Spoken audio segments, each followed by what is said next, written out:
Hello साथियों, एक और नई वीडियो में आप सभी का स्वागत है। साथियों, आज अपन बात करेंगे कंप्यूटर के टॉप 100 एमसीक्यूज के बारे में अपन चर्चा करेंगे। साथियों, मैंने रूप से बात करें तो साथियों, ये जो क्लास है ये वीडियो वालों के लिए होने वाली है। और मेन रूप से बात करें तो आपके सिलेबस के अकॉर्डिंग साथियों ये टॉप 100 एमसीक्यूज बनाए गए हैं जो आपके कंप्लीट सिलेबस को कवर करेंगे मेरे भाई। आपके सिलेबस का ऐसा कोई भी टॉपिक नहीं छोड़ा गया है जो इन क्वेश्चन के अंदर से नहीं है। मैन मोटा मोटी तौर पर बात करें तो साथियों, जो वीडियो की तैयारी कर रहे हैं उनके 10 अंकों का पूरा जुगाड़ इस क्लास में आपको देखने को मिल जाएगा।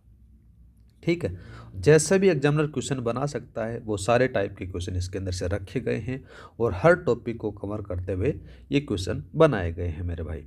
ठीक है, और ये श्रृंखला चलाई गई है मेन रूप से वीडियो वालों के लिए साथियों। ठीक है, मेन काम अभी फिलहाल फोकस किस पर हो रहा है? वीडियो वालों के लिए ही फोकस काम पर हो रहा है।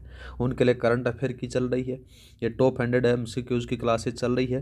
रोज़ाना एक क्लास आती है साथियों और उसके अंदर से आपका एक सब्जेक्ट कंप्लीट हो जाता है। मैं प्रयास करूंगा कि साथियों आपका दिवाली से पहले पहले तक आपके सारे सब्जेक्टों को अपन बढ़िया तरीके से उनका रिवीजन कर लें मेरे भाई। ठीक है, तो स्टार्ट करते हैं आज का पहला सवाल।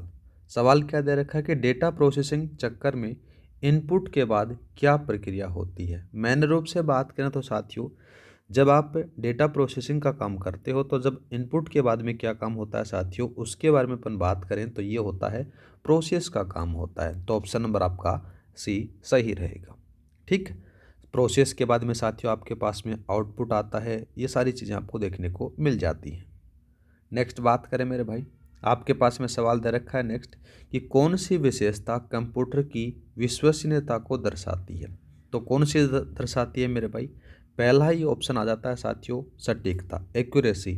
आपने उससे क्या कहा कि मेरे को 3 × 3 से मल्टीप्लाई करना है तो वो आपको हमेशा 9 ही रिजल्ट देगा। इतनी एक्यूरेसी देगा साथियों, चाहे आप कितने से भी मल्टीप्लाई कर लो तो भी आपको जो रिजल्ट आना चाहिए वही रिजल्ट देगा। ऐसे नहीं है कि वो आपकी मन मर्जी से आपको रिजल्ट दे दे। ठीक है, तो ये आपका कौन सा रहेगा? एक्यूरेसी या फिर सटीकता। मैं दोबारा से बता देता हूँ कि साथियों कुछ ऐसी टर्म्स हैं जिनको मैंने इंग्लिश में भी रखा है जिससे आपको फ़ायदा हो साथियों कि जो भी कंप्यूटर का क्वेश्चन आए तो मेरे भाई पहले अगर समझ में नहीं आता तो आप उसको इंग्लिश में पढ़ लेना, वो आपको आराम से समझ में आ जाएगा। नेक्स्ट बात करते हैं। सवाल दे रखा है कि आर्टिफिशियल इंटेलिजेंस का उदय कंप्यूटर की किस पीढ़ी में हुआ। तो साथियों आर्टिफिशियल इंटेलिजेंस ही बोल रहा है कि एआई का साथियों 5वीं पीढ़ी में होता है, याद रखना। और 5वीं पीढ़ी है ये कब से कब तक चली? 1989 से लेकर अब तक या वर्तमान तक बोल सकते हो। ठीक है, तो ये ऑप्शन नंबर आपका यहाँ पर से डी सही रहेगा। नेक्स्ट बात करते हैं। सवाल दे रखा है कि पहले इलेक्ट्रॉनिक डिजिटल कंप्यूटर का नाम क्या था। पहले इलेक्ट्रॉनिक डिजिटल कंप्यूटर का नाम अगर बात करें मेरे भाई तो वो कौन सा जाता है? वो आएगा साथियों ENIAC। बोले तो अपन क्या कह सकते हैं? Electronic numerical integrated and computer इसको कहा जाता है साथियों। इसका फुल फॉर्म भी थोड़ा सा याद रख लेना मेरे भाई। ठीक है, आगे बात करते हैं। आपके पास में नेक्स्ट सवाल क्या दे रखा है? सुपर कंप्यूटर की गति को मापने के लिए किस इकाई का उपयोग किया जाता है। तो किस इकाई का प्रयोग किया जाता है मेरे भाई? सुपर कंप्यूटर होता है, उसकी गति को मापने के लिए किसका प्रयोग करते हैं मेरे भाई? तो ये याद रखना, उसका होता है FLOPS का प्रयोग किया जाता है। ठीक है, फ्लॉप्स का प्रयोग किया जाता है। इसकी फुल फॉर्म बात करें तो फ्लोटिंग पॉइंट ऑपरेशन पर सेकंड इसको कहा जाता है। और साथियों इसके अंदर से यहाँ पर से जो प्रोसेसिंग होती है वो पैरेलल प्रोसेसिंग का प्रयोग किया जाता है, ये भी थोड़ा सा याद रखना। नेक्स्ट बात करते हैं मेरे भाई। सवाल क्या दे रखा है कि भारत का पहला सुपर कंप्यूटर कौन सा था जिसे सीडेक द्वारा 1991 में विकसित किया गया था। तो वो कौन सा था मेरे भाई? 1991 के अंदर से जो विकसित किया गया था वो था परम 8000, याद रखना है। नेक्स्ट बात करते हैं मेरे भाई। सवाल दे रखा है कथन और कारण वाला। बात करें देखो साथियों कथन के बारे में कि तीसरी पीढ़ी के कंप्यूटर 1964 से 1975 में इंटीग्रेटेड सर्किट का उपयोग किया जाता था। ठीक है, और इंटीग्रेटेड के उपयोग से कंप्यूटरों के आकार को छोटा कर दिया गया और गति बढ़ा दी गई। ये बात भी सही है और कारण और कथन दोनों सही हो रहे हैं साथियों, सही व्याख्या हो रही है। तो ऑप्शन नंबर आपका ए सही रहेगा। नेक्स्ट बात करते हैं। अब आपके पास में सवाल दे रखा है कि सही मिलान कीजिए।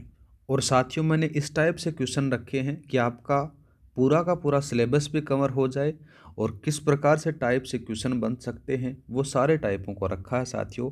तो बेझिझक अगर आपने अभी तक भी तैयारी नहीं की है, अगर आपकी कम तैयारी है, तो ये टॉप 100 और टॉप 200 वाली जो क्वेश्चन की श्रृंखला चल रही है, इस श्रृंखला को देख लोगे तो भी साथियों आपके लिए फ़ायदा हो जाएगा। बात कर रहे थे अपने पास में एक तरफ आपको कंप्यूटर के प्रकार दे रखे हैं, दूसरी तरफ आपको विशेषताएं दे रखी हैं। पहला बात करते हैं मेरे भाई डिजिटल कंप्यूटर। डिजिटल कंप्यूटर होता है उसमें से शून्य और एक पर आधारित होती है, तो ये इसमें मिला दे भाई, बी वाला एक में, तो बी वाला ये कट गया ये कट गया। ऐसे भी सवाल किया करो, ऑप्शन काट कर करोगे तो ज़्यादा फायदा रहेगा। दूसरा बात करते हैं मेरे भाई हाइब्रिड कंप्यूटर। हाइब्रिड कंप्यूटर है वो क्या होता है साथियों, मतलब ये कह सकते हैं कि उसके अंदर से एनालॉग और डिजिटल के दोनों गुण पाए जाते हैं, तो उसको हाइब्रिड कहा जाता है। तो ये भाई इसमें आ गया, C4 में आ गया। दूसरा बात करते हैं, दूसरा कौन सा आता है मेरे भाई, इसके बारे में बात करें माइक्रो कंप्यूटर के बारे में। तो माइक्रो कंप्यूटर, ये माइक्रो कंप्यूटर का एक उदाहरण आपको देखने को मिल जाता है, ये इसमें मिला दो भाई। और एनालॉग जो कंप्यूटर होता है वो भौतिक मात्राओं या जैसे तापमान टेम्परेचर को मापता है, तो ऑप्शन नंबर आपका ए सही रहेगा। नेक्स्ट बात करते हैं, सवाल क्या दे रखा है कि कीबोर्ड पर मौजूद वह कुंजी जो किसी लाइन की शुरुआत में कर्सर को ले जाती है, तो वो कौन सी होती है मेरे भाई, उसी के बारे में अपन बात करें। देखो तो वो आती है साथियों होम की आती है, ठीक है। नेक्स्ट बात करते हैं, सवाल दे रखा है कि एक नॉन इम्पैक्ट प्रिंटर किस गति इकाई में मापन करता है, तो किस में मापन करता है मेरे भाई, इसके बारे में अपन बात करें तो इसका जो सही आंसर रहेगा वो याद रखना साथियों, उसको PPM बोला जाता है, पेज पर मिनट इसको कहा जाता है। तो साथियों ऑप्शन नंबर आपका C सही रहेगा। नॉन इम्पैक्ट प्रिंटर जैसे लेजर प्रिंटर की जो गति होती है वो PPM में मापी जाती है।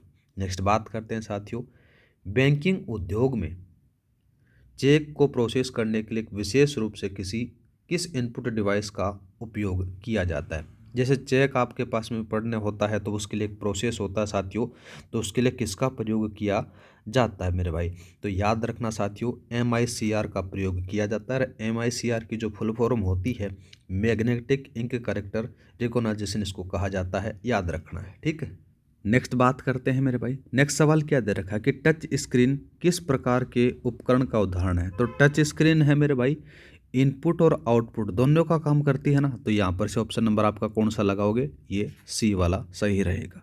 नेक्स्ट बात करते हैं, नेक्स्ट सवाल क्या दे रखा है, कथन कारण वाला सवाल दे रखा है। पहला कथन पढ़ते हैं अपन कि प्लॉटर एक हार्ड कॉपी आउटपुट डिवाइस है जिसका उपयोग विशेष रूप से CAD कंप्यूटर एडेड डिजाइन अनुप्रयोग में किया जाता है, बात सही है साथियों। दूसरा बात करें तो प्रिंटर की तुलना में प्लॉटर ग्राफिक्स और बड़े पैमाने के डिज़ाइन को उच्च गुणवत्ता में प्रिंट करने में सक्षम होता है, ये बात भी साथियों आपकी यहाँ पर से सही आती है। तो आपका जो सही आंसर रहेगा वो ए रहने वाला है, दोनों सही हैं और आर है वो ए की सही व्याख्या करता है, ठीक है। नेक्स्ट बात करें मेरे भाई, सवाल दे रखा है कि सही मिलान कीजिए। एक तरफ आपको कीवर्ड की कुंजीज दे रखी हैं, दूसरी तरफ उनके कार्य दे रखे हैं। पहला बात करें मेरे भाई, जैसे नेविगेशन की दे रखी है, नेविगेशन की आपको पता है कि एक ऊपर आ गया, एक नीचे, एक लेफ्ट राइट, ये आ गया, तो ये नेविगेशन कीज इनको बोला जाता है, तो इसको एरो कीज कहा जाता है, ठीक है। दूसरा बात करें तो सबसे लंबी जो कुंजी होती है वो स्पेस बार की होती है साथियों, लंबी सी नीचे देखी होगी ना आपने, उसको कहा जाता है, ठीक है। नेक्स्ट बात करें साथियों मॉडिफायर कीज़ के बारे में। मॉडिफायर कीज़ में अल्ट कंट्रोल शिफ्ट ये आते हैं। अगर साथियों मिलान वाले भी अगर आपके पास में सवाल दे देता है तो दो ऑप्शन आ रहे हैं ना, तो दो और आप मिला सकते हो, ठीक है, तो ये इसमें आ जाता है। टॉगल की के बारे में बात करें तो स्क्रॉल लॉक आपको देखने को मिलेगा, तो यहाँ पर से साथियों कौन सा सही रहेगा, वो ए रहेगा। नेक्स्ट बात करते हैं, सवाल क्या दे रखा है कि वह मेमोरी जो अस्थिर वोलेटाइल प्रकृति की होती है वो कौन सी होती है साथियों, जैसे लाइट से ली गई और लाइट जाने के बाद में जो भी डेटा उसके अंदर से था वो उड़ जाता है, तो साथियों ये रैम में होता है ऐसा काम। नेक्स्ट बात करते हैं, 1 किलोबाइट KB में कितने बाइट होते हैं, ये बात ऐसा पूछा गया, तो साथियों सरल सा सवाल है, 1024 बाइट्स होते हैं। नेक्स्ट बात करते हैं, हार्ड डिस्क के डेटा को स्टोर करने के लिए गोलाकार प्लेटों को क्या कहा जाता है। तो साथियों इस जो गोलाकार प्लेट होती है उनको क्या कहते हैं, याद रखना, इसको प्लेटर कहा जाता है। क्या कहते हैं मेरे भाई, प्लेटर कहा जाता है। नेक्स्ट बात करते हैं मेरे भाई। नेक्स्ट सवाल क्या दे रखा है कि सीडी बोले तो इसकी फुल फॉर्म कॉम्पैक्ट डिस्क की स्टोरेज क्षमता आमतौर पर कितनी होती है। तो जो सीडी होती है उसकी जो स्टोरेज क्षमता होती है मेरे भाई 600 से 700 MB होती है, याद रखना है। ठीक है, ये चीज़ें याद रखना। दूसरा बात करें मेरे भाई, यहाँ पर से अगर आपको डीवीडी की क्षमता पूछ ले तो वो कितनी होती है मेरे भाई, याद रखना। यहाँ पर से डीवीडी की जो क्षमता होती है वो 4 से लेकर 7 GB और या फिर 17 GB तक उसका स्टोरेज कर सकती है, ये याद रखना। ये किसका काम होता है, ये डीवीडी का होता है। नेक्स्ट बात करते हैं, सवाल दे रखा है कथन और कारण वाला। कथन पढ़ते हैं सबसे पहले। कथन क्या दे रखा है मेरे भाई, इसी के बारे में अपन बात करें। सवाल है देखो, बायोस बोले तो basic input output system ROM chip में संग्रहित एक सिस्टम प्रोग्राम है, बात सही है। दूसरा बात करें तो बायोस कंप्यूटर की बूटिंग प्रक्रिया के दौरान इनपुट आउटपुट डिवाइस को शुरू करने में मदद करता है, ये बात भी सही है साथियों। ठीक है, तो यहाँ पर से इसका जो कथन आएगा वो यहाँ पर से कौन सा आएगा मेरे भाई, दोनों सही हैं और एक दूसरे की व्याख्या कर रहा है। नेक्स्ट बात करते हैं, सवाल दे रखा है सही मिलान कीजिए। ठीक है, तो मेमोरी के प्रकार दे रखी हैं और आगे इनकी विशेषताएं दे रखी है मेरे भाई। तो इन्हीं के बारे में अपन बात करते हैं। तो सबसे पहले नाम आता है एस रैम। एस रैम को क्या होता है साथियों, इसके बारे में अपन बात करें बोले तो इसको स्टैटिक रैम कहा जाता है। ठीक है, एक डायनेमिक रैम होता है, स्टैटिक रैम होता है साथियों, इसको रिफ्रेश करने की आवश्यकता नहीं होती है, याद रखना है। और यह केस मेमोरी बनाने में उपयोग होती है। तो साथियों यहाँ पर से ये आ गया। और जो दूसरी डायनेमिक मेमोरी होती है, डायनेमिक रैम होती है साथियों, उसको रिफ्रेश करने की आवश्यकता होती है। दूसरा बात करें तो साथियों नाम आता है EEP रोम को विद्युत या फिर बिजली की मदद से क्या किया जाता है साथियों, मिटाया जा सकता है। ऑप्शन नंबर इसमें चौथा आ गया। नेक्स्ट बात करें अपन किसके बारे में मेरे भाई, नाम आ जाता है कौन सा, दूसरा कौन सा था, कैश मेमोरी। कैश मेमोरी के बारे में या फिर कैश मेमोरी के बारे में बात करें तो कैश मेमोरी है मेरे भाई, ये CPU और मुख्य मेमोरी के बीच गति करती है, ये भी याद रखना साथियों। यहाँ पर से कौन सा आएगा, ये लो भाई। अब एक और बच जाता है EP रोम, ये आ जाता है साथियों, उसको डेटा को पैराबैंगनी किरणों से मिटाया जा सकता है, ये इसमें मिला दिया जाता है। तो यहाँ पर से ऑप्शन नंबर आपका कौन सा सही रहेगा मेरे भाई, ए सही रहेगा। नेक्स्ट बात करते हैं, 1995 में भारत में इंटरनेट सेवा किसके द्वारा शुरू की गई। तो किसके द्वारा शुरू की जाती है मेरे भाई, याद रखना, ये शुरू की जाती है VSL के द्वारा। ठीक है लाडले। नेक्स्ट बात करते हैं, SMTP का पूर्ण रूप क्या होता है। तो सिंपल, इसके बारे में अपन बात करें तो SMTP का है, ये देखो, इसको कहा जाता है सिंपल मेल ट्रांसफ़र प्रोटोकॉल, इसको कहा जाता है। और इसका जो प्रयोग होता है मेरे भाई, ईमेल भेजने के लिए प्रयोग होता है।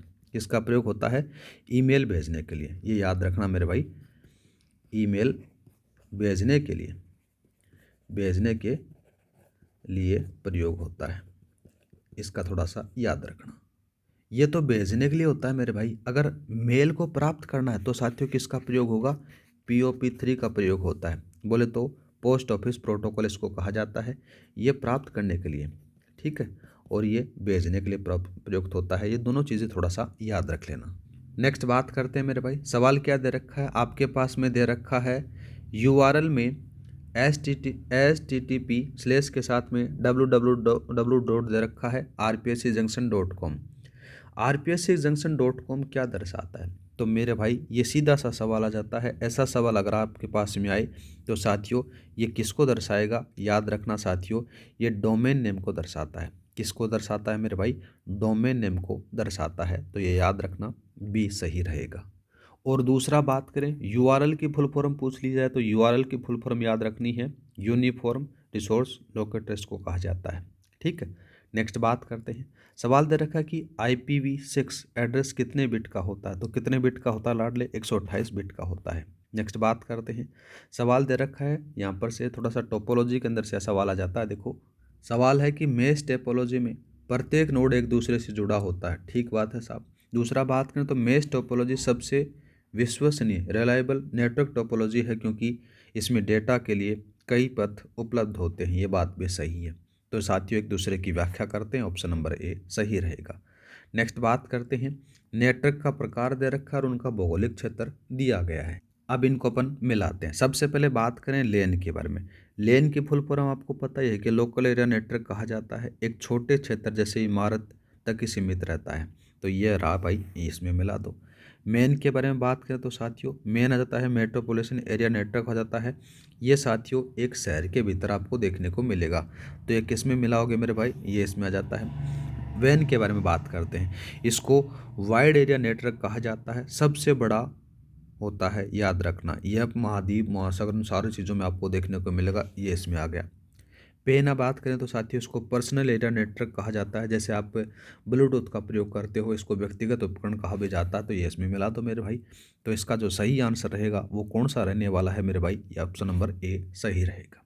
नेक्स्ट बात करते हैं, सवाल क्या दे रखा है, उस सॉफ्टवेयर को क्या कहते हैं जो कंप्यूटर हार्डवेयर और यूजर के बीच में इंटरफेस का काम करता है।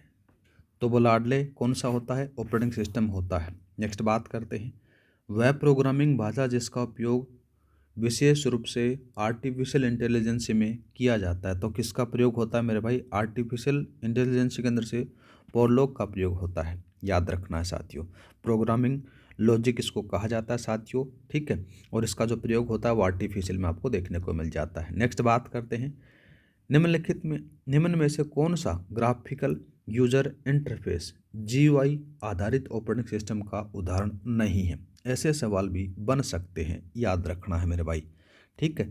जीयूआई की फुल फॉर्म आपको याद रखनी है, ग्राफिकल यूजर इंटरफेस कहा जाता है, बहुत बार पूछा जाता है, याद रखना है। एक साथियों होता है सीयूआई, ठीक है, इसको क्या कहता है, करेक्टर यूज़र इंटरफेस भी इसको कहा जाता है साथियों, ठीक है। इसके अंदर से साथियों आपको ग्राफिकल के अंदर से आपको डायग्राम दिखाए जाते हैं, चित्र दिखाए जाते हैं। जबकि करेक्टर यूज़र इंटरफेस के अंदर से साथियों आपको कोडिंग करनी पड़ती है। जैसे आपको गाना सुनना है, कुछ भी करना है मेरे भाई, तो उसके लिए स्पेशल कोड करना ज़रूरी होता है। और ग्राफिकल जो जीयूआई के अंदर से साथियों आपने यूट्यूब देखा और उस पर क्लिक किया और आपने चलाने लग जाते हैं। इंस्टाग्राम देखा, रील बनाई जयराम जी की, ये हो जाता है। इसीलिए ज़्यादा यूज़र फ्रेंडली ये जीयूआई है, ठीक है। तो बात हो रही है कि जीयूआई पर आधारित नहीं है, तो साथियों यूनिक्स नहीं है, ये किस पर है, ये सीयूआई पर है साथियों। इसको क्या करता है, character user character line in sorry हाँ जीयूआई, इसको उसके अंदर से क्या होता है, ये आ जाता है साथियों। सीएलआई पर भी है, इसको सीएलआई भी कहा जाता है, याद रखना साथियों। इसको क्या कहते हैं, कमांड लाइन इंटरफेस भी कहा जाता है, या फिर करेक्टर यूज़र इंटरफेस के नाम से इसको जाना जाता है, याद रखना है साथियों, ठीक है।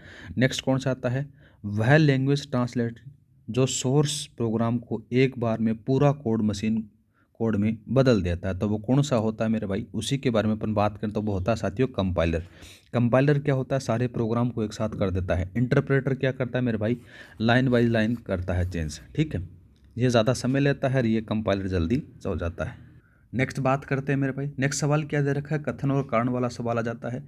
मल्टीटास्किंग ऑपरेटिंग सिस्टम में एक साथ एक से अधिक कार्य किए जा सकते हैं, बात सही है। Multitasking operating system CPU time को विभिन्न प्रक्रिया प्रोसेस के बीच में बांट देता है, ये बात भी सही है साथियों, ठीक है। तो आपके दोनों के दोनों कथन सही हैं, और आर है वो कारण है, वो कथन की सही व्याख्या कर रहा है मेरे भाई। ऑप्शन नंबर आपका ए सही रहेगा, ठीक है। 32 का बात करते हैं, 32 के अंदर से आपको सही मिलान करने वाला आपके पास में सवाल दे रखा है। एक तरफ आपको सॉफ्टवेयर के प्रकार दे रखे हैं और दूसरी तरफ उसके उदाहरण दे रखे हैं। सबसे पहले बात करते हैं वेब ब्राउज़र, गूगल क्रोम होता है मेरे भाई, सीधी सी बात आ जाती है। दूसरा कौन सा दे रखा है, एप्लीकेशन सॉफ्टवेयर जिसको वर्ड प्रोसेसिंग भी अपन बोल सकते हैं, तो एमएस वर्ड ले ले भाई, ठीक है। फिर बच जाती है साथियों पाइथन। पाइथन आपको सीधा सा पता है कि साथियों क्या होती है। इस पाइथन के बारे में बात करें तो साथियों ये हो जाती है एक जो लैंग्वेज आपको देखने को मिलेगी, ये इसमें जाता है। एक सिस्टम यूटिलिटी जो प्रोग्राम है विनजिप, ये आपको इसमें से देखने को मिल जाएगा मेरे भाई। तो यहाँ पर से जो सही आंसर रहेगा वो कौन सा रहने वाला है, ए रहने वाला है। नेक्स्ट बात करते हैं, एमएस वर्ड में एक नई रिक्त डॉक्यूमेंट बनाने के लिए किस शॉर्टकट की का प्रयोग किया जाता है। तो किसका प्रयोग करते हैं मेरे भाई, याद रखना साथियों, इसके अंदर से Ctrl+N का प्रयोग होता है एक नया डॉक्यूमेंट ओपन करने के लिए। नेक्स्ट बात करते हैं, एमएस वर्ड में टेक्स्ट को पेज के केंद्र या फिर सेंटर में अलाइन करने के लिए किस शॉर्टकट की का प्रयोग किया जाता है या फिर उपयोग होता है। तो साथियों इसमें से Ctrl+E का प्रयोग होता है, ठीक है। ये लेफ्ट आ गया, राइट आ गया, जस्टिफाई आपको सबको पता है। नेक्स्ट बात करते हैं, एमएस वर्ड में डिफ़ॉल्ट रूप से फ़ॉन्ट साइज़ कितना होता है। मतलब कि डिफ़ॉल्ट साइज़ से आपको बताना है फ़ॉन्ट साइज़। तो साथियों डिफ़ॉल्ट आपको कितना बताना है, 11 पीटी बताना लाड लें। नेक्स्ट बात करते हैं, सवाल क्या दे रखा है कि एमएस वर्ड में कंप्यूटर टेक्स्ट को कंप्यूटर के रूप में प्रदर्शित करने के लिए किस फ़ॉन्ट या फिर फ़ॉन्ट इफेक्ट का प्रयोग किया जाता है? तो साथियों इसमें से नाम याद रखना, इटालिक का प्रयोग किया जाता है। ठीक है, और इसकी जो शॉर्टकट की अगर आपसे पूछ ली जाए तो कौन सी बतानी है लाडले? Ctrl+I बतानी है। ठीक है, नेक्स्ट बात करते हैं। सवाल क्या दे रखा है कि MS वर्ड में ड्रॉप कैप का उपयोग पैराग्राफ के पहले अक्षर को बड़ा दिखाने के लिए किया जाता है। ठीक है, बात सही है। दूसरा बात करें तो ड्रॉप कैप को इंसर्ट टैब में टेक्स्ट ग्रुप की तरह डाला जाता है, ये बात भी सही है। लेकिन साथियों ये कारण कथन की व्याख्या नहीं कर रहा है, तो आपका ऑप्शन नंबर बी सही रहेगा। नेक्स्ट बात करते हैं। सवाल क्या दे रखा है मेरे भाई? इधर से आपके पास में सही मिलान करने वाला दे रखा है, एक तरफ आपको केस दे रखे हैं, दूसरी तरफ आपको उदाहरण दे रखे हैं। ठीक है, सबसे पहले बात करें मेरे भाई अपर केस। अपर केस के अंदर से क्या होता है कि जितने भी अक्षर होते हैं सबको बड़ा कर देता है। कर दो भाई, ये लो भाई, अपर केस कौन सा है? ये आ गया दूसरे वाला। अब लोअर केस आ गया। लोअर केस क्या करता है कि सारे अक्षरों को छोटा कर देगा, कर दिया भाई। फिर एक और आता है साथियों सेंटेंस केस के बारे में बात करें। सेंटेंस केस के अंदर से क्या होता है साथियों? सेंटेंस केस डिफॉल्ट होता है और वाक्य का पहला अक्षर बड़ा होता है। पहला अक्षर क्या होता है मेरे भाई? बड़ा होता है। तो इसमें ये आ गया। अब बात करें तो साथियों यहाँ पर से क्या दे रखा है? Toggle case. टॉगल केस में क्या होता है कि बड़े अक्षर को छोटा और छोटे अक्षर को बड़ा कर दिया जाता है इसके अंदर से, तो ये इसमें आ जाता है साथियों। ये लो, अब आपके पास में जो सही सवाल रहेगा, आंसर रहेगा, वो कौन सा रहेगा? ए रहेगा। नेक्स्ट बात करते हैं। सवाल क्या दे रखा है कि MS एक्सेल में किसी सेल में फॉर्मूला शुरू करने से पहले कौन सा सिंबल लाना आवश्यक होता है? तो कोई भी फॉर्मूला को अप्लाई करोगे तो साथियों इजिकल टू का प्रयोग होना जरूरी, ज़्यादा ज़रूरी है। ठीक है, नेक्स्ट बात करते हैं। सवाल क्या दे रखा है कि MS एक्सेल में वर्कशीट की डिफ़ॉल्ट जूम साइज क्या होती है? देखो साथियों, सवाल को घुमाया गया है। आप क्या करोगे? आप कर कराओगे 400। पूछा क्या गया है? डिफ़ॉल्ट जूम साइज पूछा गया है। ठीक है, तो डिफ़ॉल्ट जूम साइज कितनी बतानी है मेरे भाई? 100 बतानी है। अब इस MS एक्सेल के बारे में बात कर लेते हैं। देखो साथियों, 10% है ये तो मेरे भाई मिनिमम होती है। क्या होती है? मिनिमम होती है। और 400% होती है वो मैक्सिमम होती है। ऐसे सवाल आ जाए ना तो साथियों आपको सवाल को ध्यान से पढ़ना है। सरल जितना पेपर आएगा आप जल्दबाजी के अंदर से सवाल गलत कर कर आओगे और नेगेटिव हो जाएंगे। आगे बात करते हैं। आपके पास में सवाल दे रखा है कि MS एक्सेल में सेल A1 से सेल M12 तक की रेंज को कैसे दर्शाया जाएगा? तो कैसे दर्शाया जाएगा मेरे भाई? सेम सेम से आगे। अब यहाँ पर से क्या होगा साथियों? इसके अंदर से क्या प्रयोग होगा? यहाँ पर बात करें तो कोलन का प्रयोग किया जाएगा। सेमी कोलन का प्रयोग मत करके जाना, यहाँ पर से कोलन का प्रयोग होगा, ये वाला प्रयोग होगा, तब इसको दर्शाया जाता है। नेक्स्ट बात करते हैं।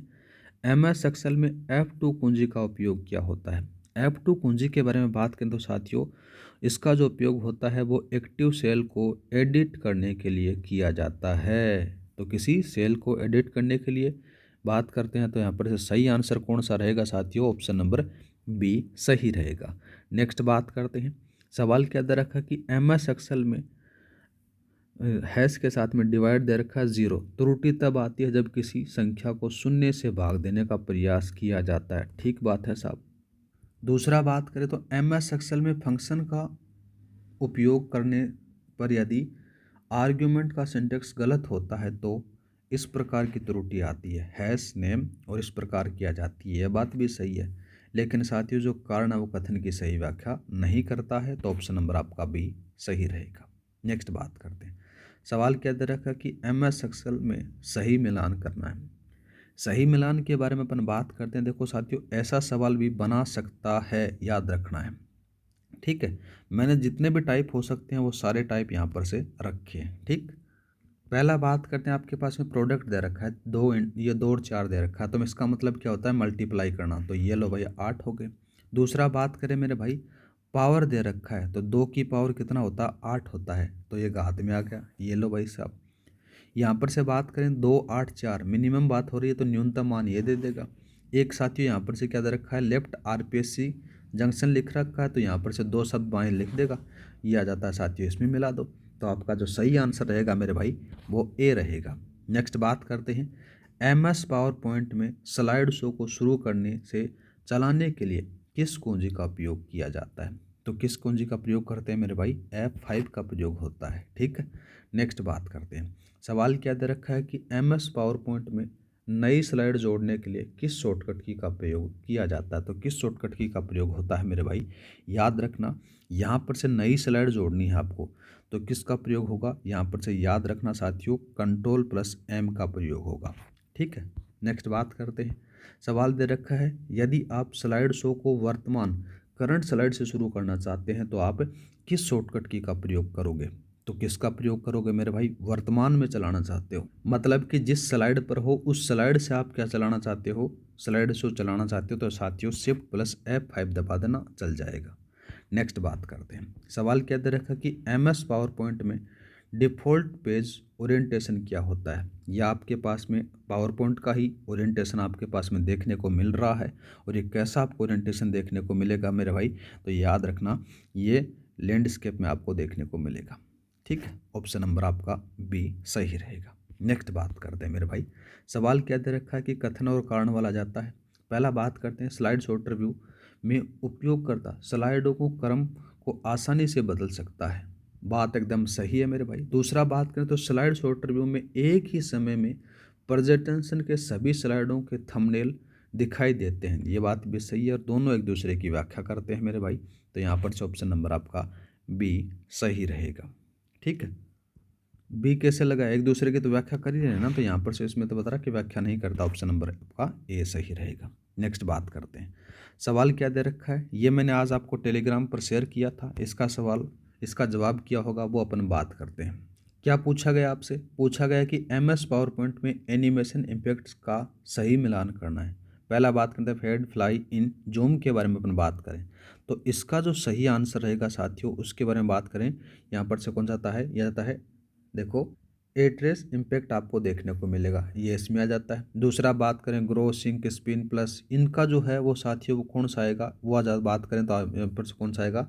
वहाँ पर से आ जाता है साथियों एम्फेसिस इम्पैक्ट आपको देखने को मिलेगा, ये इसमें मिल जाएगा।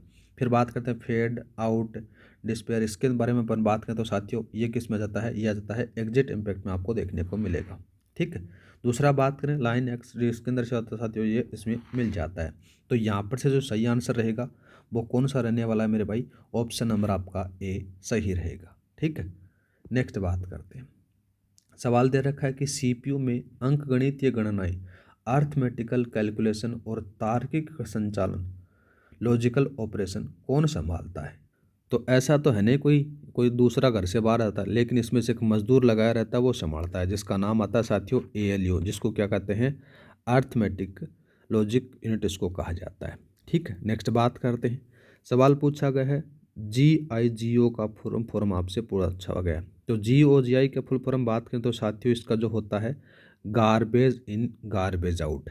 ठीक है, गार्बेज इन गार्बेज आउट, तो आपके पास में कौन सा रहेगा? ऑप्शन नंबर आपका सी सही रहेगा।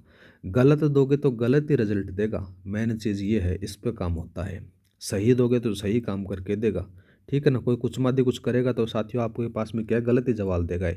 नेक्स्ट बात करें, देखो सवाल दे रखा है कि एमडोस में फाइल के नाम के लिए बेस नाम में अधिकतम कितने वर्ण अनुमतित होती है? तो साथियों 8 वर्ण की होती है, याद रखना साथियों। ठीक है, इसके अंदर से थोड़ा सा अपन देख लेते हैं।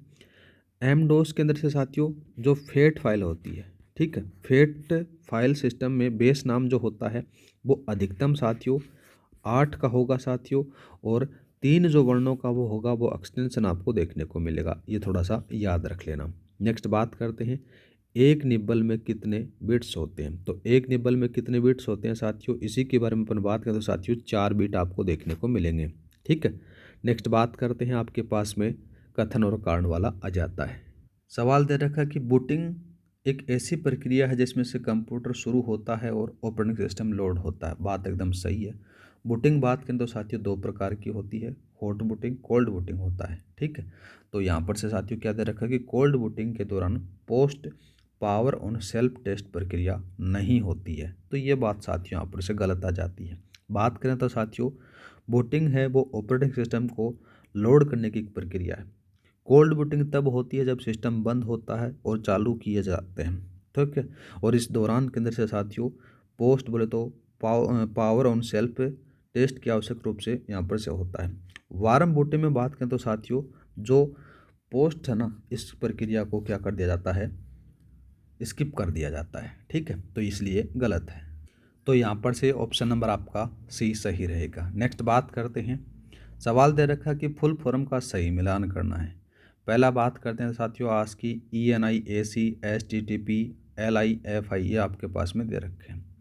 सीधी सी बात है साथियों, HTTP की फुल फॉर्म आप सब जानते हो, हाइपर टेक्स्ट ट्रांसफ़र प्रोटोकॉल इसको कहा जाता है, ठीक है, ये यहाँ पर से आ गया। अब बात करें इसके अंदर से साथियों, इसकी फुल फॉर्म भी आपको जानते हो, American standard code for information interchange इसको कहा जाता है, ये इसमें आ जाता है साथियों, ये इसमें आ गया और ये इसमें आ गया। ऑप्शन नंबर आपका कौन सा सही रहेगा, इसी के बारे में अपन बात करें तो साथियों वो आ जाता है यहाँ पर से, देखो ए में तो दूसरा आ गया, बी में पहला आ गया, सी में तीसरा, ये चलो ऑप्शन नंबर आपका ए लगा देते हैं, सही है।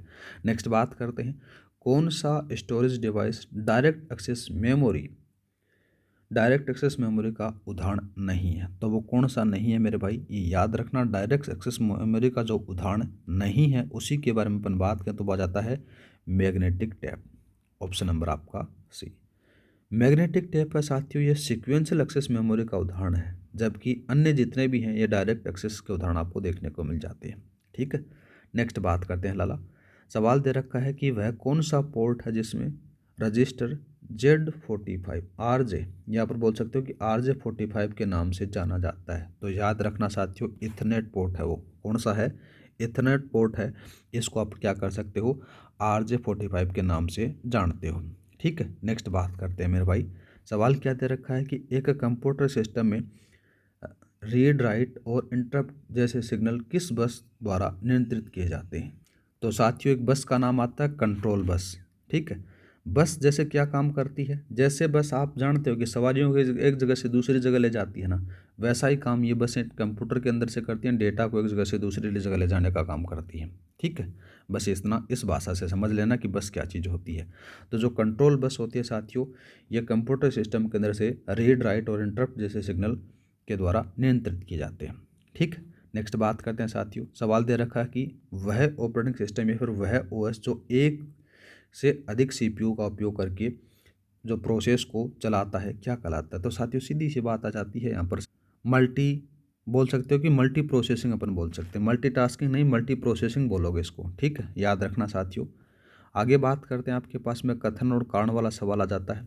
पहले बात करते हैं कि MS वर्ड में control plus shift plus D का उपयोग कर डबल अंडरलाइन की जाती है, ठीक साहब। दूसरा बात करें तो MS वर्ड में कंट्रोल प्लस यू का उपयोग करके सामान्य सिंगल अंडरलाइन का प्रयोग किया जाता है। बात दोनों सही है लेकिन व्याख्या नहीं कर रहा, मतलब कि कंट्रोल शिफ्ट प्लस डी को दबाओगे तो मेरे भाई इस प्रकार से, जैसे ये नाम है RPC जंक्शन, इसके नीचे 2 लाइन खींच देगा, ठीक है, और अगर आपने कंट्रोल प्लस यू दबाएगा तो इसके नीचे 1 लाइन खींच देगा, ठीक है। तो यहाँ पर से साथियों एक दूसरे के व्याख्या नहीं कर रहे लेकिन सही दोनों है, ऑप्शन नंबर आपका बी सही रहेगा, ठीक है लाला। आगे बात करते हैं अपन किसका, 62 का। पहला बात करें अपन लेजर प्रिंटर, लेजर प्रिंटर के बारे में अपन थोड़ा सा चर्चा करते हैं। देखो लेजर प्रिंटर है ये किस प्रकार का, ये नॉन इम्पैक्ट प्रिंटर है मेरे भाई, कैसा है, नॉन इम्पैक्ट प्रिंटर है। दूसरा बात करें डॉट मैट्रिक्स प्रिंटर है, तो साथियों इम्पैक्ट प्रिंटर और सीरियल प्रिंटर के अंदर से आता है। ड्रम प्रिंटर के बारे में बात करें तो इम्पैक्ट प्रिंटर और पैरेलल प्रिंटर आपको देखने को मिलेगा मेरे भाई, ऑप्शन नंबर आपका ए सही रहेगा। नेक्स्ट बात करते हैं साथियों, वह स्टोरेज डिवाइस जिसमें से कोई भी मूविंग पार्ट, चलने वाला हिस्सा नहीं होता है, तो वो कौन सी होती है लाला, SSD होती है, सॉलिड स्टेट ड्राइव इसको कहा जाता है, फ्लैश मेमोरी पर आधारित होती है और इसमें से कोई भी घूमने और चलने वाला भाग नहीं होता है। नेक्स्ट बात करते हैं, कौन सी कुंजी एक लाइन की शुरुआत में जाने के लिए होम कुंजी का संयोजन या फिर कॉम्बिनेशन है, तो वो कौन सा आता है साथियों, उसका नाम आ जाता है, कौन सा आएगा मेरे भाई, वो सीधा सा बात है कि होम की का प्रयोग कर जा सकते हो। नेक्स्ट बात करते हैं मेरे भाई, MS वर्ड में फॉर्मेटिंग को हटाने, क्लियर फॉर्मेटिंग के लिए किस शॉर्टकट की का प्रयोग किया जाता है, तो किसका प्रयोग करोगे मेरे भाई, जो भी फॉर्मेटिंग आपने लगा रखी है उसको आपको हटाना है, तो हटाने के लिए आप क्या करोगे, कंट्रोल स्पेस बार का प्रयोग कर सकते हो, ठीक है। तो कंट्रोल स्पेस बार का प्रयोग कर आपने जो फॉर्मेटिंग लगा रखी है वो सारी हट जाएगी। नेक्स्ट बात करते हैं मेरे भाई, आपके पास में सवाल क्या दे रखा है, अब दे रखा है, देखो साथियों आपको एक्सटेंशन पूछा गया है। सवाल क्या दे रखा है कि किस फाइल एक्सटेंशन का उपयोग MS एक्सेल की टेम्पलेट फाइल को दर्शाने के लिए किया जाता है, तो कौन सा आता है मेरे भाई, याद रखना .xltx का प्रयोग होता है, तो किसका होगा साथियों, यहाँ पर से ऑप्शन नंबर बी सही रहेगा। नेक्स्ट बात करते हैं, सवाल कथन और कारण वाला जाता है। HTML बोले तो हाइपर टेक्स्ट मार्कअप लैंग्वेज एक प्रोग्रामिंग भाषा है जिसका उपयोग वेब पेज बनाने के लिए किया जाता है।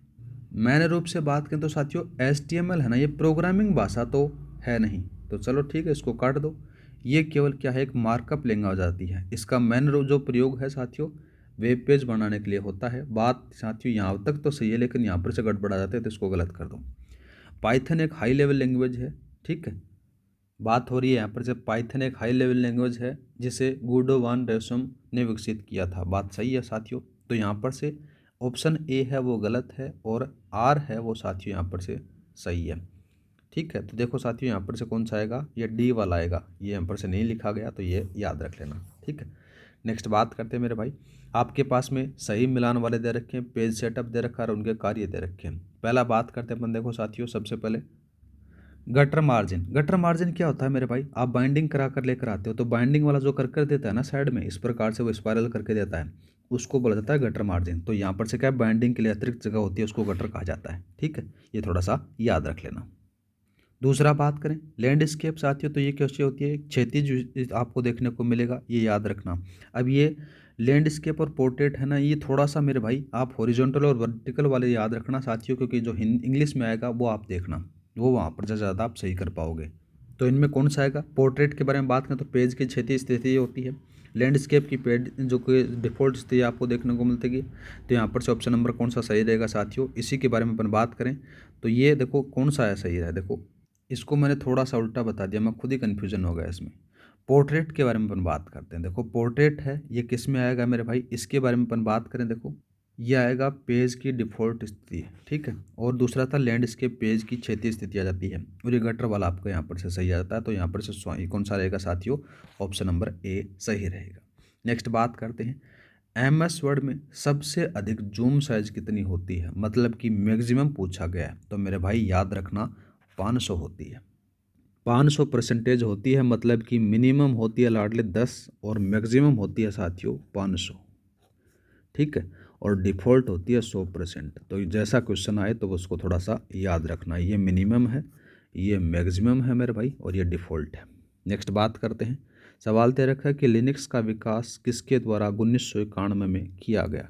तो किसके द्वारा किया गया है, लिनक्स के बारे में बात करें तो लिनक्स देखो साथियों इसका जो है आविष्कार है ये किसके द्वारा किया गया, लिनक्स टोरवर्ल्ड के द्वारा किया जाता है 1991 के अंदर से। नेक्स्ट बात करते हैं, सवाल क्या दे रखा है, देखो साथियों MS एक्सेल में सेल C4 से लेकर सेल F9 तक की रेंज में कुल कितने सेल होंगे वो पूछा गया है। ऐसे सवालों को आप क्या करोगे मेरे भाई, सबसे पहले अपन बात करें तो देखो यहाँ पर ज़्यादा कुछ भी नहीं करना, 3 2 5, तो इसके बारे में अपन बात करें, कुल सेल पूछा गया है। तो देखो साथियों C4 की बात हो रही है तो C D E और F आ गया। ठीक है साहब, दूसरा बात करें तो यहाँ पर से ये कितने आ गई, ये 4 रो आ गई लाला।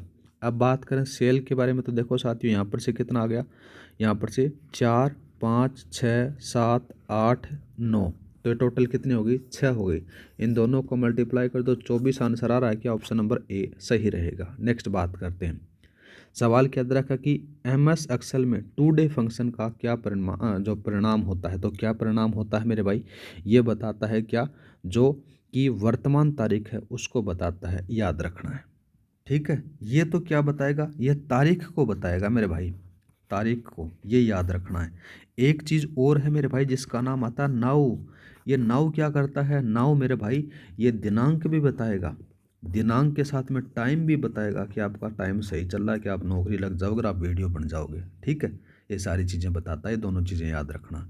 नेक्स्ट बात करें, वह मेमोरी जो CPU रजिस्टर और मुख्य मेमोरी रैम के बीच गति तेज़ करने के लिए उपयोग होती है, तो वो साथियों आपको पता है कि कैश मेमोरी होती है। ठीक है, नेक्स्ट बात करते हैं, आपके पास में सवाल क्या दे रखा है, वीडियो, ऐसा सवाल पूछा गया है मेरे भाई, याद रखना। तो वीडियो की फुल फॉर्म पूछी गई है, वीडियो का जो फुल फॉर्म होती है विजुअल डिस्प्ले यूनिट इसको कहा जाता है साथियों, जो मॉनिटर को संदर्भित करता है।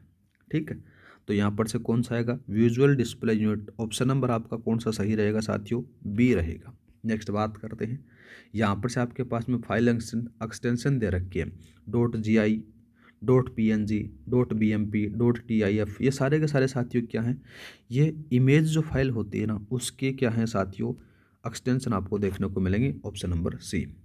ये 2-4 सवाल अलग से डाल दिए गए, क्योंकि डाल दिए गए साथियों की अधीनस्थ बोर्ड है वो कहीं से भी सवाल पूछ सकता है, ऐसा ज़रूरी नहीं है। आपके सिलेबस में थोड़ा बहुत उसने कंप्यूटर के टॉपिक दे रखे हैं, लेकिन वो कहीं से भी सवाल निकाल कर ला सकता है। ठीक है, आरपीएससी क्या करती है, जो तो आपको सिलेबस दे रखा है उस सिलेबस से बाहर नहीं जाती है, लेकिन अध्ययन बोर्ड क्या देता है, आपको दिया कुछ है पूछता कुछ और लेता है। ठीक है, नेक्स्ट बात करते हैं। देखो 76 का सवाल सवाल है कि एमएस वर्ड में गो टू कमांड को एक्टिवेट करने के लिए किस कुंजी का प्रयोग करोगे। कंट्रोल+G का यूज करोगे मेरे भाई। नेक्स्ट बात करते हैं। सवाल क्या दे रखा है, कथन और कारण वाला आपके पास में सवाल दिया गया है मेरे भाई। इस कथन और कारण वाले के बारे में अपन बात करें तो देखो साथियों क्या जाएगा यहाँ पर से, एमएस वर्ड में कंट्रोल शिफ्ट और साथ में ही आपका लेस देन का उपयोग फ़ॉन्ट साइज को बढ़ाने के लिए किया जाता है, सॉरी ग्रेटर देन है, बढ़ाने के लिए किया जाता है। ठीक है साहब। दूसरा बात करें तो साथियों दूसरा कौन सा क्या दे रखा है, दूसरा दे रखा है कि एमएस एक्सेल में सेल में मान या फिर वैल्यू का डिफ़ॉल्ट अलाइनमेंट राइट होता है। अब देखो साथियों यहाँ पर से इस प्रकार से आपके पास में दो चीज़ें देखने को मिल गई। इस प्रकार से आपके पास में सेल है, उसके अंदर से जो वैल्यू का मान है उनका अलाइनमेंट किस प्रकार से आपको देखने को मिलेगा, बाय डिफ़ॉल्ट कैसा होता है, राइट होता है। अगर आपने कोई भी न्यूमेरिक नंबर लिया तो वो इस प्रकार से आएगा इस तरफ, और अगर आपने कोई भी अल्फ़ाबेटिक लिया तो वो इस प्रकार से भरा जाता है। ये थोड़ा सा याद रखना साथियों। तो यहाँ पर से संख्याओं के नाम से फिर मान के नाम से कुछ था, तो यहाँ पर से सही है, लेकिन एक दूसरे की व्याख्या नहीं कर रहे ये, तो व्याख्या नहीं करे तो मेरा भाई कौन सा सही रहेगा। देखो ये ऑप्शन ये इधर आता नीचे, लेकिन इसमें से बात करें तो दोनों कथन सही हैं, लेकिन साथियों कथन है वो कारण है वो कथन की सही व्याख्या नहीं कर रहा, तो ऑप्शन नंबर बी लगा दो यहाँ पर से। नेक्स्ट बात करते हैं साथियों, दोबारा से आपके पास में सवाल दे रखा है, कोई नंबर सिस्टम का दे दिया दिखता है, चलो कोई दिक्कत नहीं, इसको भी कर लेते हैं, सरल सा सवाल है। पहला बात करते हैं बाइनरी। बाइनरी का बेस क्या होता है लाडले, 2 होता है। ठीक है साहब। ऑक्टल के बारे में बात करें तो साथियों ऑक्टल का 8 होता है। डेसिमल के बारे में बात करें तो साथियों 10 होता है। हेक्साडेसिमल का 16 होता है। बात सही आ जाती है, ऑप्शन नंबर पहला सही रहेगा। नेक्स्ट बात करते हैं, एंड्रॉयड ओएस किस कंपनी द्वारा विकसित किया गया। तो साथियों एंड्रॉयड ओएस है ये 2008 में होता है। कब विकसित होता है, 2008 में इसको विकसित किया जाता है मेरे भाई। ठीक है, और किसके द्वारा, इसको गूगल के द्वारा विकसित किया जाता है। नेक्स्ट बात करते हैं, आपके पास में सवाल दे रखा है 80 का। सवाल क्या दे रखा है कि एमएस वर्ड में थिसोरस को सक्रिय करने के लिए किस फंक्शन कीज का प्रयोग किया जाता है, मतलब कि पर्यायवाची देखने के लिए। तो सीधी सी बात है साथियों, Shift+F7 दबा देना और ये आपका ऑन हो जाएगा। नेक्स्ट बात करते हैं, सवाल क्या दे रखा है कि एक हाइब्रिड कंप्यूटर में किसका संयोजन या फिर कॉम्बिनेशन होता है। तो हाइब्रिड कंप्यूटर होता है मेरे भाई, इसमें से एनालॉग और डिजिटल दोनों का कॉम्बिनेशन आपको देखने को मिलेगा मेरे भाई। नेक्स्ट बात करते हैं, C++ और जावा किस पीढ़ी की प्रोग्रामिंग भाषाओं के उदाहरण हैं। मतलब कि साथियों ये दोनों की दोनों जो भाषाएं हैं वो कौन सी आ जाती हैं साथियों, ये चौथी पीढ़ी के आपको देखने को मिलेंगे। और जो चौथी पीढ़ी थी मेरे भाई ये कब से कब तक थी, 1975 से स्टार्ट होती है, 1975 से 1989 तक आपको देखने को मिल जाती है। तो ये चौथी पीढ़ी थी, ऑप्शन नंबर आपका बी सही रहेगा। नेक्स्ट बात करते हैं साथियों, आपके पास में सवाल दे रखा है कथन और कारण वाला। कथन और कारण वाले के बारे में अपन बात करें तो साथियों कौन सा सही रहेगा। देखो एमएस एक्सेल में रिलेटिव सेल रेफरेंस डिफ़ॉल्ट रूप से A1 के रूप में दर्शाया जाता है। ठीक है, रिलेटिव सेल रेफरेंस का उपयोग करते समय फॉर्मूला को कॉपी करने पर सेल का एड्रेस स्वचालित रूप से बदल जाता है। तो साथियों ये बात भी सही है, लेकिन दोनों एक दूसरे, ये जो कारण है वो कथन की सही व्याख्या नहीं करता, ऑप्शन नंबर आपका बी सही रहेगा। नेक्स्ट बात करते हैं, आपके पास में सवाल किया जा रहा है कि एमएस वर्ड के अलाइनमेंट का सही मिलान करना है। बात करें देखो साथियों, लेफ्ट है तो Ctrl+L दबा देना, राइट है तो Ctrl+R दबा देना। सेंटर के बारे में बात करें तो साथियों कौन सा आएगा, सेंटर में आ जाता है साथियों Ctrl+E आ जाता है, जस्टिफाई में Ctrl+J आ जाता है। Ctrl+J जैसे ही आपके पास में आएगा और आपका आंसर कौन सा हो जाएगा, ए में दूसरा है, बी में पहला, सी में चौथा, और आपका ऑप्शन नंबर ए सही रहेगा। नेक्स्ट बात करते हैं, सवाल दे रखा है कि मेक ओएस किस कंपनी द्वारा विकसित किया गया है? तो साथियों मैक ओएस है, यह आपको क्या देखने को मिलेगा, एप्पल कंपनी के द्वारा इसको विकसित किया गया है।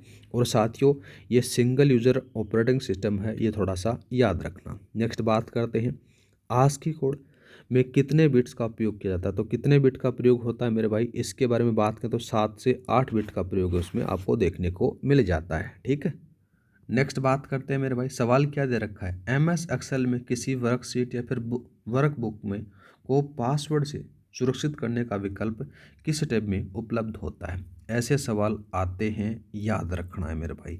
तो वो आता है रिव्यू टैब। थोड़ा सा इसके बारे में अपन बात कर लेते हैं। देखो मेरे भाई, इसके अंदर से क्या होता है कि जो प्रोटेक्ट शीट या फिर प्रोटेक्ट वर्कबुक जैसे सुरक्षा वाले जो विकल्प होते हैं वो सारे के सारे आपको रिव्यू टैब में देखने को मिलेंगे मेरे भाई। नेक्स्ट बात करते हैं, सवाल क्या दे रखा है कि सीपीयू रजिस्टर में मेमोरी एड्रेस स्टोर करने के लिए किस रजिस्टर का उपयोग किया जाता है। तो किस रजिस्टर का प्रयोग होता है मेरे भाई, याद रखना एमएआर का, मेमोरी एड्रेस रजिस्टर का प्रयोग होता है। ऑप्शन नंबर आपका सी सही रहेगा साथियों। ठीक है, नेक्स्ट बात करें मेरे भाई, सवाल क्या दे रखा है, कथन और कारण वाला आपके पास में दे रखा है कि हार्ड डिस्क में डेटा को स्टोर करने से पहले फॉर्मेटिंग आवश्यक होती है। ठीक है साहब, फॉर्मेटिंग ट्रैक और सेक्टरों में विभाजित करके डेटा स्टोरेज के लिए सतह तैयार करती है। बात ये भी सही है मेरे भाई, दोनों के दोनों सही है, एक दूसरे की व्याख्या भी सही कर रहे हैं। ठीक है, ऑप्शन नंबर ए सही रहेगा। दूसरा बात करते हैं, मिलान करना है, फाइल सिस्टम दे रखा है, दूसरी तरफ आपको ऑपरेटिंग सिस्टम दे रखा है। ठीक है, सबसे पहले मेरे भाई बात करते हैं, देखो पहला दे रखा है NTFS। NTFS के बारे में अपन बात करें तो साथियों इस NTFS का जो प्रयोग होता है मुख्य रूप से विंडोज़ OS में होता है, याद रखना है। ठीक है, और जो पुराने ऐप FAT32 है उसका जो प्रयोग होता है साथियों, ये क्या होता है, पुराने जो उसमें थे ना विंडोज़ थे उसमें प्रयोग होता है। तो यहाँ पर से साथियों ये इसमें आ गया। ठीक है, दूसरा बात करें, यहाँ पर से कौन सा F32 है, ये आ जाता है साथियों विंडोज़ है, ये पुराने हैं उनमें प्रयोग होता है। दूसरा बात करें तो साथियों EXT4 है, ये लिनक्स में आपको देखने को मिलेगा। और APFS है, ये साथियों आपको मैक ओएस में देखने को मिल जाता है, नए पुराने में एप्पल फाइल सिस्टम जिसको कहा जाता है, याद रखना है। तो आपका ऑप्शन नंबर ए सही रहेगा। नेक्स्ट बात करते हैं, सवाल दे रखा कि MS पावर पॉइंट में स्लाइड शो व्यू से बाहर निकलने के लिए किस कुंजी का प्रयोग या फिर उपयोग किया जाता है। तो किसका प्रयोग करते हैं मेरे भाई, याद रखना एस्केप का करते हैं। ठीक है, एक ऊपर जो ऊपर यहाँ पर से होता है ना कोने पर, इसका प्रयोग करते हैं। जो भी आपने प्रोग्राम दबा रखा है फिर उसको दबाओगे तो ये बाहर निकाल देगा। नेक्स्ट बात करते हैं, सवाल क्या दे रखा कि सबसे छोटी मेमोरी इकाई क्या है। तो सबसे छोटी जो मेमोरी इकाई है मेरे भाई वो बिट होती है। क्या होती है, बिट होती है, 0 या फिर 1 बोल सकते हैं अपन।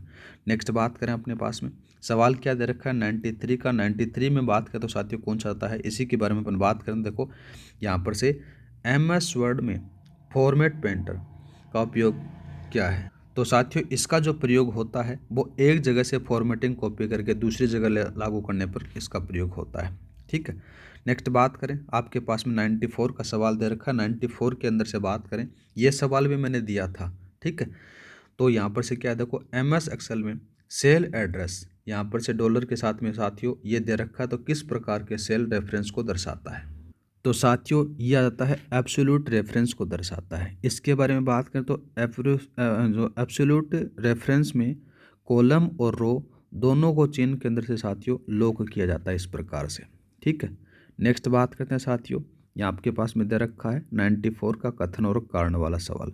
कथन और कारण वाले के बारे में अपन बात करते हैं, देखो साथियों यहाँ पर से किया जाता है कि कोबोल बोले तो कॉमन बिजनेस ओरिएंटेड लैंग्वेज का उपयोग मुख्य रूप से व्यावसायिक अनुप्रयोगों बिजनेस एप्लीकेशन में किया जाता है। बात सही है मेरे भाई। दूसरा बात करें कि फोर्टोन फॉर्मूला ट्रांसलेशन पहली उच्च स्तरीय भाषा थी जिसका उपयोग वैज्ञानिक और गणितीय अनुप्रयोगों में किया गया था। बात ये भी सही है, लेकिन एक दूसरे की व्याख्या नहीं कर रहे हैं, तो आपका ऑप्शन नंबर बी सही रहेगा। नेक्स्ट बात करते हैं, MS एक्सेल में एरर कोड का सही मिलान करना है, सही मिलान करना है, ऐसे सवाल आ सकते हैं। तो देखो साथियों, यहाँ पर से क्या होगा, देखो एक तरफ आपको एरर कोड दे रखा है और दूसरी तरफ आपको इसके कारण दिए गए हैं, इनके बारे में अपन बात करते हैं। तो सबसे पहले जो नाम आता है नेम वाला दे रखा है, तो नेम वाले के बारे में बात करें तो सिंटेक्स या फिर नेम त्रुटि होती है। तो नेम त्रुटि या फिर इसके बारे में बात करें तो गलत सिंटेक्स या फिर नाम होता है, तो ये इसमें मिला दे भाई। दूसरा बात करें डिवाइड जीरो, इसको अंदर से आपने क्या किया, आपने जो भी संख्या उस संख्या को आपने क्या कर दिया मेरे भाई, जीरो से अगर आपने डिवाइड किया तो यहाँ पर से बोल सकते हो कि शून्य से भाग दिया। दूसरा बात करें तो साथियों आपके पास में वैल्यू आ जाता है, सेल वैल्यू का प्रकार गलत होता है, तो साथियों यहाँ पर से ई आ जाता है। और आ जाता है नम, नम वाला क्या है, जो अमान्य संख्या का मान होता है वो इसमें आ जाता है। तो आपका जो ऑप्शन नंबर सही रहेगा वो ए रहेगा। नेक्स्ट बात करते हैं। नेक्स्ट सवाल जाता है साथियों, उस सॉफ्टवेयर को क्या कहते हैं जो केवल रीड ओनली मेमोरी रोम में लिखा जाता है। तो साथियों उसको क्या कहा जाता है, उसी के बारे में अपन बात करें तो साथियों उसको क्या कहते हैं, साथियों नाम आता है फ्रेमवेयर, इसको कहा जाता है। ठीक है। नेक्स्ट दे रखा है साथियों, नेक्स्ट सवाल क्या दे रखा है कि एमएस वर्ड में एंड नोट और फुट नोट किस टैब में डाले जाते हैं। तो साथियों रेफरेंस टैब में डाले जाते हैं, ये थोड़ा सा याद रख लेना। नेक्स्ट बात करते हैं 99 का। 99 के अंदर से साथियों लेन दे रखा है, लोकल एरिया नेटवर्क आमतौर पर वेन वाइड एरिया नेटवर्क की तुलना में अधिक तेज होता है। बात सही है साथियों। दूसरा बात करें तो लेन है, लोकल एरिया नेटवर्क एक छोटे भौगोलिक क्षेत्र तक सीमित रहता है। ठीक बात है साथियों, दोनों सही हैं लेकिन एक दूसरे की व्याख्या नहीं कर रहे हैं, तो ऑप्शन नंबर आपका बी सही रहेगा। और आज के कंप्यूटरों के अंदर से साथियों आज का लास्ट सवाल आ जाता है, और इसी के साथ में साथियों आपके तो 10 अंकों का मैटर है वो यहाँ पर से कंप्लीट हो जाएगा। साथियों मैं उम्मीद करता हूँ कि आपको रिवीजन करने में मज़ा आ रहा होगा। टॉप 100 और टॉप 200 वाली जो सीरीज चल रही है साथियों उसको रोज़ाना देखा करो, एक दिन के अंदर से एक सब्जेक्ट कंप्लीट हो रहा है, सारी चीज़ों को कवर करते हुए एमसीक्यूज़ बनाए गए हैं। ये बहुत ज़्यादा आपके लिए रामबाण साबित है साथियों, और आपके लिए करंट की क्लासेस और चला दी गई हैं, मतलब कि मेरी तरफ से वीडियो वालों के लिए कोई भी कसर नहीं छोड़ी जा रही है। अब बात करते हैं प्रथम पीढ़ी। प्रथम पीढ़ी 1942 से 1955 थी मेरे भाई, ये लो भाई। दूसरी पीढ़ी थी, उस दूसरी पीढ़ी का 1955 से 1964 थी, ये लो भाई। तीसरी पीढ़ी के बारे में बात करें तो तीसरी पीढ़ी 1964 से 1975 थी।